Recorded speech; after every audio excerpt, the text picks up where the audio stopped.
Nos han vendido la historia de que, antes del dinero, todo se resolvía con trueque. Tú me das una cabra, yo te doy trigo. Fácil, ¿no? Pues no.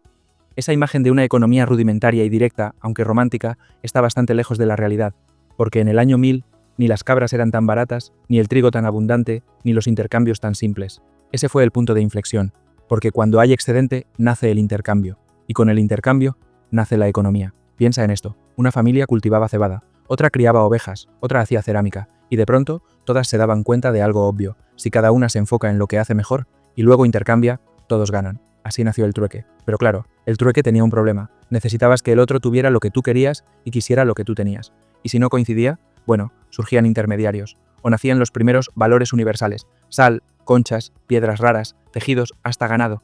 Todo podía servir como unidad de medida. Todo, menos tiempo.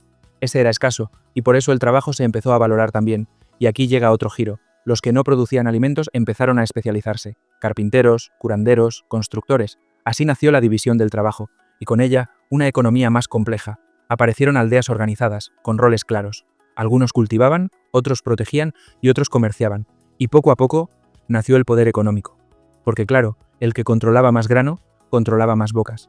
El que tenía más animales podía prestar, exigir favores, imponer reglas. La riqueza, aunque rudimentaria, ya existía. Y como siempre, no todos tenían acceso a ella. Pero lo más interesante es que esta dinámica no era local. A medida que los pueblos crecían, empezaron a conectarse entre sí. Surgían redes, caminos, puntos de encuentro, las primeras rutas. Y eso lo cambia todo, porque cuando el comercio se extiende, deja de ser supervivencia y se convierte en estrategia de poder. Un comerciante parte al amanecer con una mula cargada de jade, cruza montañas, desiertos y semanas después lo cambia por especias, metales, seda o sal.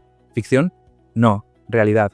Porque siglos antes del año 1000, el mundo ya estaba conectado, mucho más de lo que imaginamos, desde China hasta Roma, desde los Andes hasta el Nilo. Las civilizaciones tejieron rutas comerciales que movían bienes, ideas, enfermedades y riqueza. No era un mercado global como el de hoy, pero sí era una red viva. Un tapiz de caminos que cruzaban imperios enteros. El más famoso, la Ruta de la Seda, un corredor terrestre que unía Asia con Europa. Pero no era el único. En África existía la Ruta Transahariana, que conectaba el oro de Ghana con los comerciantes árabes. En América, redes como la de los mayas o los mochicas movilizaban cacao, obsidiana, textiles. Y lo más increíble es que no había un sistema de bancos, ni contratos escritos, ni leyes internacionales. Había otra cosa: confianza. La economía se basaba en reputación, costumbre y en la capacidad de los imperios de mantener seguridad, porque donde había comercio había bandidos, y donde había bandidos se necesitaba ejército, y para mantener ese ejército hacían falta impuestos. Aquí es donde entran los grandes imperios: Egipto, Roma, Bizancio, el califato abasí, el imperio chino. Todos entendieron que quien controla las rutas, controla el poder. No se trataba solo de fuerza militar, se trataba de economía organizada. Recaudar, redistribuir, garantizar que el grano llegue a la ciudad, que el oro circule, que los mercados funcionen. Y para eso se inventó algo que lo cambió todo: la moneda. No fue un invento de un solo pueblo, se acuñó en China, en Lidia, en Grecia. El concepto era simple, pero revolucionario: un objeto pequeño, de valor garantizado por el Estado, que facilitaba el intercambio. Ya no hacía falta pesar sal, ni negociar ovejas, bastaba con una moneda. Pero ojo, no todas eran iguales. Algunas eran de cobre, otras de plata, las más valiosas de oro. Y como no había bancos centrales, su valor se medía por su peso y pureza. Con las monedas nació otra figura: el recaudador de impuestos, un personaje tan antiguo como impopular, porque donde hay dinero, el poder quiere su parte, y a veces más de la cuenta. Pero antes de que el sistema colapsara bajo su propio peso, hubo un momento de equilibrio, un tiempo en el que fe, trabajo y economía convivían, aunque no para todos igual.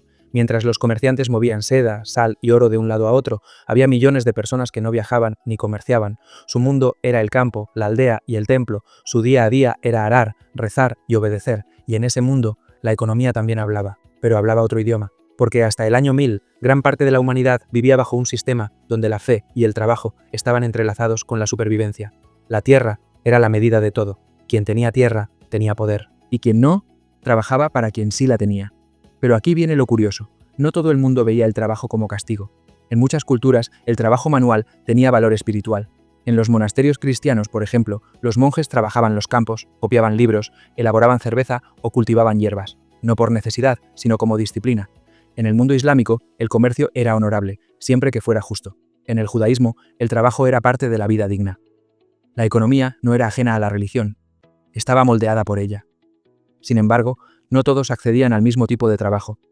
Las élites no sembraban, los guerreros no tejían, y los sacerdotes no cargaban piedras.